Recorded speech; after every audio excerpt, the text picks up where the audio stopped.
Hi, I'm State Representative Fred Durhal, and I'm running for State Senator in District 4.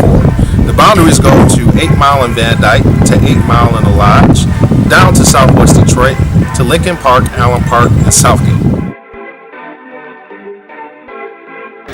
Hey, Fred Durhal, I want to thank you for coming out. Thank you. Man, it's a pleasure, man. I really got a lot of respect and I admire the work that you're doing. So we're 2 weeks underway before the elections for August 7th. I know this is a big race for you. You're state rep for District 5. Right. You're running right now for the House of Senate. And this is going to be a big race for you. I love your platform, man. You talk about a lot of different issues. So I just want to go ahead and jump right in it. Okay. It's something that's been very prevalent in the city of Detroit. Something that has affected the demographics, the population.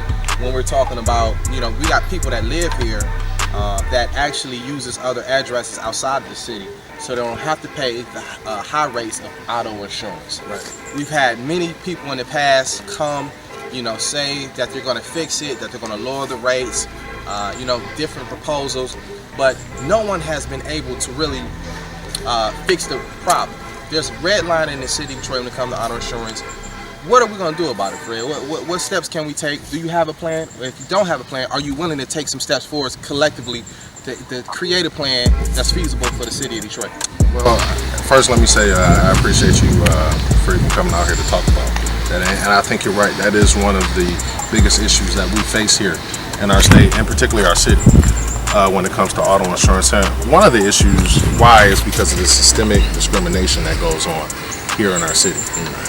The discriminatory factors when they ask you, what's your zip code, what's your credit score, what's your highest level of education, what's your occupation, what's your gender, all things that have nothing to do with your driving record, have nothing to do with how you drive, or they're non-driving factors. So I've already co-sponsored a plan as state representative. I've been a state rep for the last 4 years. I'm the former assistant Democratic leader of the House.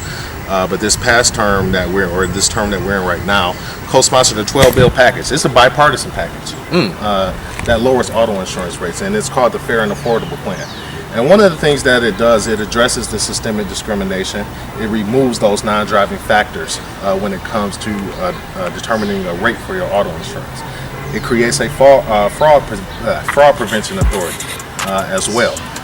Because people talk about fraud, and that's what causes the rates to be high, which is untrue. So it creates a fraud authority as well, and then it does a few other things as well to guarantee folks have lower rates here in our state. These plans that they have out right now, they're called driver's choice. It's really not choice. I tell folks all the time, choice is not the same thing as capitulation. Capitulation is when you push somebody in the corner, right, and they have no other choice. And so what this driver's choice plan does is limit your coverage, and doesn't even give you a guaranteed benefit, a guaranteed reduction. Folks say, hey, listen, this will give you 10% off, 20% off. Folks in the city of Detroit, particularly in my district, are paying like $4,000 to $5,000 a year. So 10% off is like $500. Thank you, but no thanks. We deserve the same rates as everybody else. And that's real good to hear, because hopefully we get everybody on the slate, because it's one of the other slates also doesn't believe in the driver's choice. I personally don't as well. When you when you have education on the driver's choice, and that they give you this option, but it's not it's a limited choice. They don't have full coverage over certain things, so it's like taking a large part of the pie and just giving you maybe about 1/3 of it and saying, hey, we're going to get this to you for a little cheaper, which we want the whole pie. So let's go to the next question that I have for you.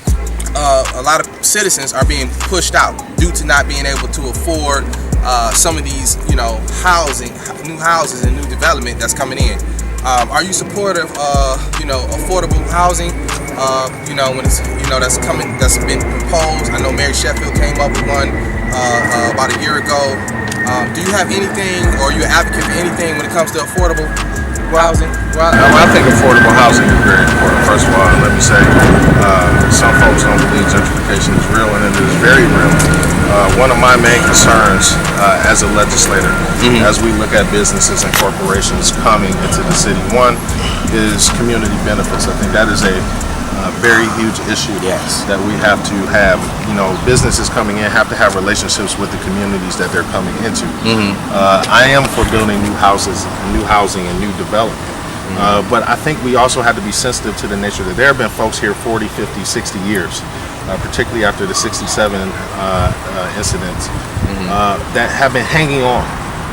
And the state has failed to provide resources for the city in the forms of revenue sharing and things that is needed. And Detroit is just getting back on its feet. But that doesn't mean that the folks who have been staying here and keeping this city going for 40, 50, 60 years should be pushed out. We shouldn't have a Detroit that's a tale of two cities, where you have an extreme level of poverty, then an extreme level of high income. We've got to be able to bridge these gaps. Inclusion is one of the very most important aspects. And we've seen this happen across the nation as well. I mean, it's happened in Harlem. It's happened in other areas around our country, in Cleveland. But we've got to make sure our citizens are able to afford and be able to live in the Detroit that they've been sticking with forever. Next question I have is for you. The roads, man.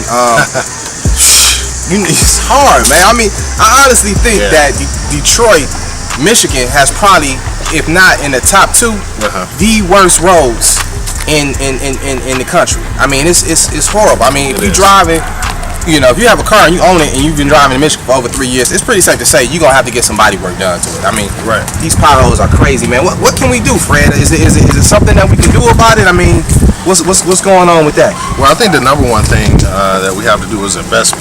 I mean, we've got to invest in our roads. You look at any other state around the country, they invest in their roads. Here in Michigan, the problem is that we kick the can down the road for too long. No pun intended. When we talk about roads, you think about the 2015 failed Republican plan, which is a big fail. That the money put in that plan wasn't supposed to take effect until about 2022. Okay, and I don't know if they thought that some magic fairy dust would stop the roads from crumbling, but they've got considerably worse. So investment is important. So when we talk about investment, what are we talking about? We've got close to $1 billion right now that sits in the rainy day fund for the state of Michigan. This is called the Budget Stabilization Fund, basically, a fund you can reach from. Wow. We need to put that in our roads. Yeah. It costs about $1 million per mile to fix these roads. So one, we've got to draw money from resources that we already have, close to $1 billion to fix our roads. But I think one of the most important things we have to do is fix our formula here in our state. There's a formula called Public Act, or PA 51, which is the road distribution formula, which is a law. And basically it distributes the amount of funding to basically folks up north who have the most mileage. It's based on mileage. Okay. The problem is they have more miles, but they don't have as much traffic as we have here. Gotcha. So the tri-county areas such as Wayne, Oakland, and Macomb, the reason why they have the worst roads in the state, because this is where all the heavy trucks come to do business. Right. This is where most of the citizens have cars or own cars, and they use traffic. There's no dirt formula roads. needs to be changed. So the formula needs to be changed as well. And that's what, I would look at working on when I become state senator. Education. Okay, Yes. Let's look at Detroit, man. Detroit, we had a lot of schools that were shut down, closed down, due to a variety of reasons. The assessment test. I mean, Detroit, just this year, I believe, tested the lowest in the country. Right. So the quality of education has not been up to par. So can you share your insight, and do you have a plan, or for the education? Well, again, education is paramount. I think that investment again is key in education, but not only just throwing money at our schools, but also providing a comprehensive plan. And in order to be able to do that, you've got to work with all stakeholders. That means you have to work with parents. You also have to work with teachers. You have to work with administrators, and all come together to the table and decide how we're going to fix our educational system here in our state. Betsy DeVos is not going to do it for us. I can promise you that. But investment is more important. I always talk investment because I look at the pipeline to prison. When you talk about the pipeline to prison, you look at the fact we're spending $37,500 per year per prisoner. But the average per pupil allocation that we spend in Detroit Public Schools is $7,800 a year. You look at that. Okay, it's unbalanced. $30,000 difference. And it's no secret that miseducation can lead to prison. So we've got to focus on reading as well. And one of the reasons why our test scores are low, because we have not taken a comprehensive look as a state to focus on reading, which is why I got $2.5 million from a program that will come into Detroit Public Schools and start teaching reading in a different type of way to get kids involved in that. But I think we've got to look at different methods across the board to be able to get to our kids and reach our children. And then we also got to reach the parents, because we can't forget that some of our parents have become parents and have been products of the same type of school system that has failed them. And so we've got to make sure that our parents are educated. Adult education is very important here in our state. We got to make sure that they're educated so they'll be able to help their children as well. And so it's a cycle, and it's a whole community that needs to take and address education together. I know you. Some of the people don't know you, man. I know you, man. You put in work. You know, I'm very proud of the work you're doing, man. Thank you. I'm gonna try my best to make sure you get in office, man. I appreciate that. Just how politically astute and educated you is, and how sincere you are. I feel comfortable with knowing that you're gonna be in the House of Senate. Give people the background for who may not know who Fred Durhal is, the history, and you know, your experience, and what makes you the best candidate for this seat. Well, I always say who Fred Durhal is. You know, I'm your neighbor, man. I'm your brother. You know, in this community, I love my people, and that's why I do what I do. You know, I come from a family who has a lifelong history of service. My father was a state representative prior to me. He served over 6 years, and I spent time in Lansing learning the legislative process and developing some legislative acumen, if you will. And then I ran for office in 2014, got elected, got over 50% of the vote here because we touched the people. Became assistant Democratic leader. Now I'm the top Democrat over the House Appropriations Committee. Our state budget, $56 billion a year. But all of that's good. But Fred Durhal is a fighter. That's who I am. I love my people. I've got a strong backbone. No matter if it's the mayor, or no matter if it's the governor. If policies are not right for my people, I don't support them. But I fight, every day. You look at the Dexter Amherst Center. We got them $200,000 to reopen the center. And this is in an area where crack back in the 80s and 90s hit the hardest. Dexter, YBI, the home of YBI, right? But now we've got a center open so the youth can come. And that was very instrumental.